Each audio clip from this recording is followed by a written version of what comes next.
Gak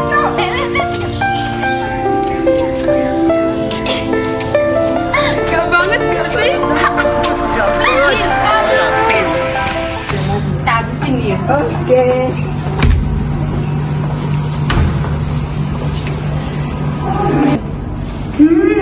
Gabut banget, ngapain ya? Nggak tahu nih.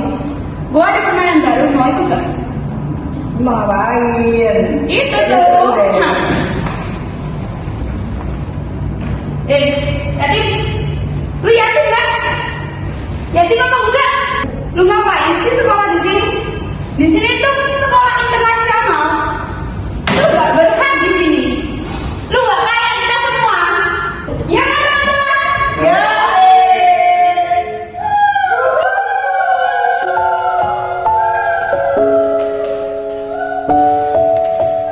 Ada yang main dulu itu. Kayaknya ada yang mau nagih kita nih. Mau? Ayo nih, minta hasil apa sih? Kasih yuk. Ayo. Gas. Yakin nggak usah diajak.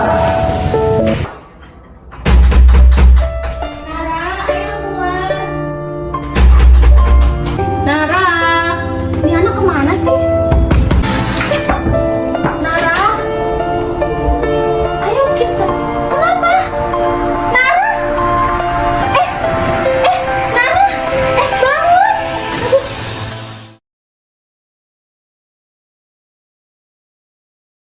Assalamualaikum, selamat pagi Ibu. Waalaikumsalam, pagi Mbak. Apakah benar ini dengan pasien Mbak Nara? Iya benar. Ini ibunya keluarganya ya?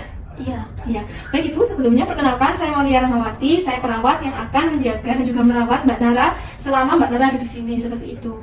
Nah, sebelumnya saya mohon izin untuk mengkaji terlebih dahulu kenapa bisa terjadi seperti ini Mbaknya ya? Iya. Oke.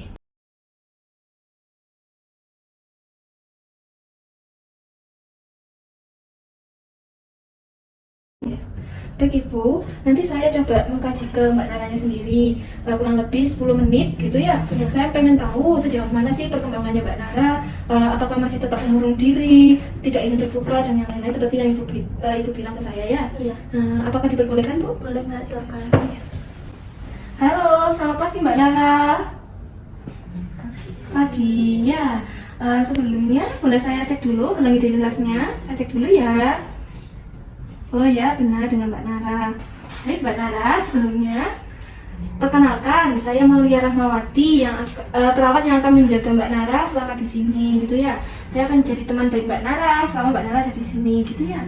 Iya, Mbak Nara, di sini saya akan bertanya sedikit kepada Mbak Nara ya. Tentang saya pengen tahu nih informasi dari Mbak Nara terkait ini kehidupan sehari-harinya Mbak Nara, gitu ya. Oke. Baik Mbak Nara, ini Mbak Nara maunya pada posisi tidur seperti ini atau duduk? Duduk, mau dibantu? Ya, mau. Oh. Ya. Nah, baik Mbak Nara, sebelumnya saya kan perawat ya di sini ya. Nah, saya mau tanya-tanya nih Mbak Nara. Mbak Nara ini biasanya suka dipanggil siapa? Nara. Nama lengkapnya siapa? Nara Yanti. Umurnya berapa Mbak Nara? 18. Masih sekolah ya? Iya. Sekolah. Banyak temennya nggak di sekolah? Banyak. Oh ya. Nah, Mbak Nara nih tadi kan dibawa ke sini ya sama keluarga. Nah, tangannya ada yang terluka, boleh ditunjukkan? Nah, kenapa Mbak Nara bisa sampai seperti ini? Apakah jatuh atau hal-hal yang lain? Saya itu malu dan saya itu seperti hidup sudah tidak berguna lagi karena sudah ditinggal mama sama ayah saya. Kalau boleh tahu ditinggal ke mana? Ditinggal ke luar negeri atau gimana? Meninggal dunia. Meninggal dunia. Oh, saya betul-betul berduka cita ya Mbak Nara ya. Iya. Kemudian kenapa Mbak Nara kok bisa sampai melakukan hal seperti ini? Kan hal seperti ini bisa membahayakan dirinya Mbak Nara seperti itu. Saya sudah tidak berguna lagi, sudah hidup, sudah tidak ada siapa-siapa lagi. Kenapa Mbak Nara berpikiran seperti itu? Iya, karena saya hanya punya kedua orang tua saja. Kan Mbak Nara masih punya banyak teman gitu. Nah, kan Mbak Nara punya teman tuh di sekolahan, kan pastinya mendukung.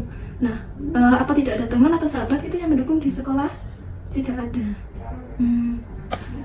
Terus Mbak Nara tinggalnya sama siapa? Saudara. Sama saudara kan ya, masih punya ini, punya teman, punya saudara yang masih apa bisa menemani Mbak Nara gitu ya. Oke Mbak Nara, nah bagaimana dengan ini teman-teman di sekolah? Kan Mbak Nara punya teman-teman tuh di sekolahan atau punya sahabat mungkin yang bisa mendukung Mbak Nara, bisa jadi teman cerita.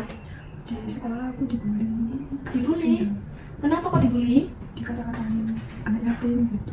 Anak yatim. Oh ya, jadi Mbak Nara ini merasa terkucilkan gitu ya, sehingga Mbak Nara ini sudah tidak punya orang tua. Mohon maaf ya sebelumnya, tidak punya orang tua, terus kemudian dikucilkan oleh teman-teman seperti itu, sehingga Mbak Nara melakukan hal seperti ini, begitu ya. Oke Mbak Nara, sekarang Mbak Nara bisa sebutkan atau menggambarkan Mbak Nara untuk di kehidupan sekarang ini merasa puas enggak? Enggak, karena itu ditinggal orang tua. Oke, kemudian bisa digambarkan Mbak Nara ini sekarang jadi apa gitu, digambarkan saya seorang siswa gitu, atau saya seorang apa gitu. Saya seorang siswa kelas 6.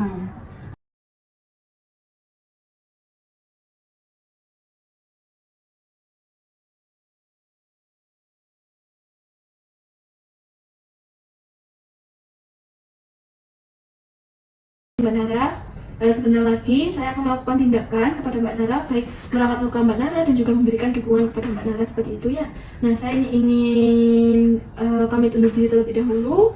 Mbak Nara bisa istirahat terlebih dahulu. Nanti insya Allah bertemu kembali setelah saya berkonsultasi dengan dokter. Kemudian Mbak Nara bersedia tidak jika saya datang kembali untuk memberikan perawatan pada lukanya Mbak Nara, kemudian juga memberikan dukungan kepada Mbak Nara seperti itu. Nah, oke Mbak Nara, baik. Mungkin Mbak Nara mau tetap tidur seperti ini atau mau tiduran? Tiduran. Saya bantu.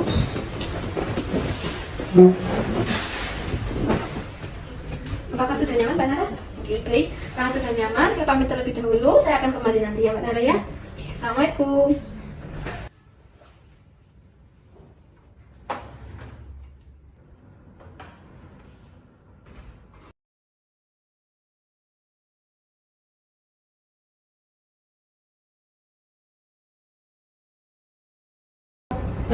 Bisa saya laksanakan terkait intervensi dan juga diagnosa? Iya, bisa. Silakan, Mbak ya. Oh iya, baik. Terima kasih dokter. Iya, sama-sama. Assalamualaikum. Selamat siang Mbak Nara. Siang, bagaimana kabarnya hari ini? Baik. Tadi juga sudah ini ya, dirawat lukanya ya oleh rekan saya. Baik Mbak Nara, sesuai dengan janji saya di sini, Mbak Nara masih ingat saya belum? Bukan? Iya. Masih ingat ya saya perawat yang tadi, Mbak Maulia, yang akan merawat Mbak Nara sampai di sini. Baik Mbak Nara, jadi kedatangan saya kemari sesuai dengan janji saya memberikan terapi kepada Mbak Nara nih, supaya Mbak Nara nantinya bisa lebih percaya diri, kemudian bisa terbuka dengan orang lain seperti itu. Dan nanti ada terapi yang namanya terapi konseling gestalt Mbak Nara. Dan jadi tujuannya yang sudah saya jelaskan tadi, bahwasanya untuk meningkatkan kepercayaan diri dari Mbak Nara, kemudian Mbak Nara bisa terbuka dengan orang lain dan yang lain sebagainya. Bagaimana Mbak Nara? Untuk waktunya kurang lebih sekitar 10 menit, sudah tidak terlalu lama gitu ya. Besok bisa diberikan lagi terapi seperti ini. Bagaimana Mbak Nara? Apakah Mbak Nara bersedia? Bersedia lebih dahulu ya Mbak Nara ya.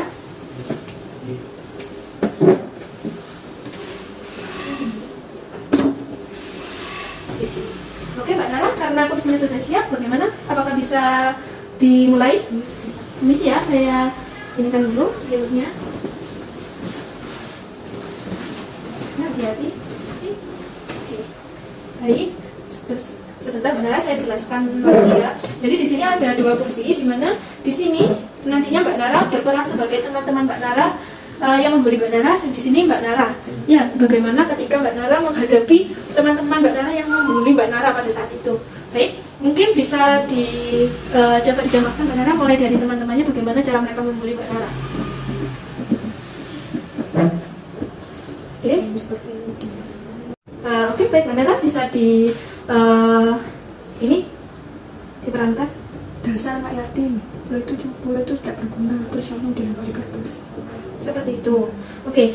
Terus kemudian Mbak Nara bisa duduk sini dan Mbak Nara berperan sebagai Mbak Nara sendiri ketika Mbak Nara dibully oleh teman-temannya.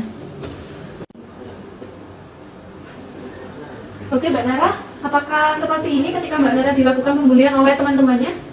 Oke, tidak ada ucapan atau kata yang ingin Mbak Nara lemparkan kepada teman-teman Mbak Nara ketika Mbak Nara dibully? Tidak. Oke, baik Mbak Nara, silakan berdiri. Kemudian apakah ada tindakan lain yang akan dilakukan teman-teman Mbak Nara ketika dibully selain diolok-olok, dilempari kertas? Tidak ada sama dialog, dilempari kertas aja sih. Oke, terus kemudian Mbak Nara diam saja seperti itu. Oke, baik. Kemudian terkait pembulian nih Mbak Nara, apakah setiap hari mereka melakukan seperti itu kepada Mbak Nara? Setiap hari. Oke, baik Mbak Nara, karena sudah tidak ada yang ingin diperankan lagi, Mbak Nara bisa kembali di bed. Ya, hati-hati Mbak Nara. Jadi terkait terapinya ini sudah selesai ya. Jadi begini, saya ingin memberikan dukungan sedikit kepada Mbak Nara bahwasanya hidup itu bukan tidak ada yang berguna, semua itu berguna, tergantung kita ya Mbak Nara ya. Bukan berarti kita sebagai anak yatim seperti Mbak Nara ini kan tidak memiliki ayah seperti itu ya. Nah Mbak Nara ini bisa lebih unggul lagi, seharusnya bisa lebih percaya diri, kemudian meningkatkan prestasi di sekolahan. Nah pastinya ayah di atas sana sangat bangga sekali melihat keberhasilan Mbak Nara dari sebelumnya seperti itu. Oke Mbak Nara, baik, di sini saya akan mengevaluasi bagaimana perasaan Mbak Nara setelah saya lakukan tindakan tadi. Sudah lega ya, bisa mempraktekkan dan juga bercerita kepada saya. Biasanya itu kalau orang yang mengurung diri itu lebih ini ya, lebih mengurung, tidak mau bercerita. Ketika bercerita rasanya lega seperti itu. Oke, baik. Mungkin nanti kita bisa bertemu kembali nih Mbak Nara untuk kita sharing-sharing kembali. Mungkin Mbak Nara masih ada cerita yang belum diceritakan kepada saya. Mungkin ya nanti Mbak Nara bisa cerita kepada saya, kita cari solusi bareng-bareng dan Mbak Nara bisa hidup seperti sedia kala, gitu ya. Oke. Baik Mbak Nara, mungkin itu saja pertemuan untuk kali ini. Untuk pertemuan selanjutnya, insya Allah besok saya datang kembali ke sini. Saya akan memberikan terapi kembali, mengajak Mbak Nara bertemu dengan teman-teman yang lain yang ada di ruangan ini. Seperti itu ya Mbak Nara ya. Baik Mbak Nara, mungkin ada yang ingin mau disampaikan sebelum saya pamit? Tidak ada. Baik Mbak Nara, kalau begitu saya ucapkan terima kasih. Selamat beristirahat ya Mbak Nara ya. Baik, assalamualaikum.